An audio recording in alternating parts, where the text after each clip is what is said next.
qui permet d'analyser l'année 2016 du tourisme. Quelles sont les conclusions de cet Hospitality Report? Aujourd'hui, l'Hospitality Report, il est optimiste et positif.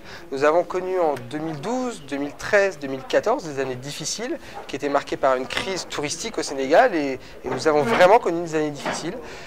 Parce que Ebola était à nos portes, parce qu'il y avait des problèmes d'insécurité, parce qu'il y a eu aussi des choix politiques, type installation puis retrait d'un visa.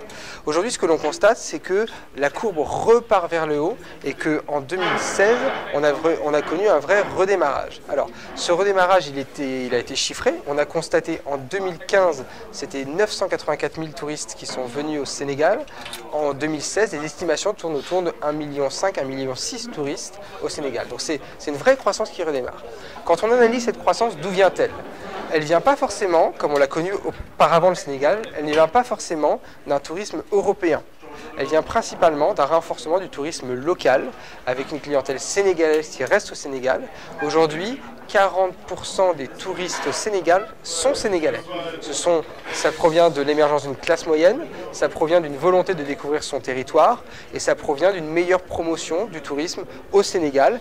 Je pense que chacun d'entre nous a pu voir ces 2 derniers mois certaines campagnes au cœur même de Dakar faisant la promotion de la destination. Sur la question de la Casamance reste une région relativement modeste d'un point de vue touriste, aussi bien en termes de volume. Aujourd'hui, la Casamance représente 4% du tourisme au Sénégal que d'un point de vue panier moyen. Je compare toujours le montant moyen d'une nuit à Dakar, à peu près 40-45 000 francs, et le montant moyen d'une nuit à Oussouye, par exemple, le montant moyen est à 5 500 francs. Donc il y a effectivement une vraie différence et la Casamance pâtit un petit peu de ça. Néanmoins, on a vu des vraies perspectives. Je vous ai dit 4% du tourisme au Sénégal est casamançais. Il y a un an, on était à 2%.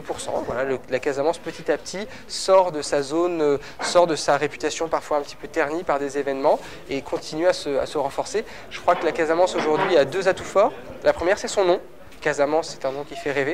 Et la deuxième, ça a été la bonne nouvelle de cette année, ça a été le fait que sur les diplomaties européennes, la Casamance n'est plus répertoriée, vous savez, comme une zone orange, mais est repassée en zone verte, c'est-à-dire zone sur lesquelles les chancelleries européennes émettent leur pleine confiance et surtout sur lesquelles les assureurs vous suivent lorsque vous êtes tour opérateur.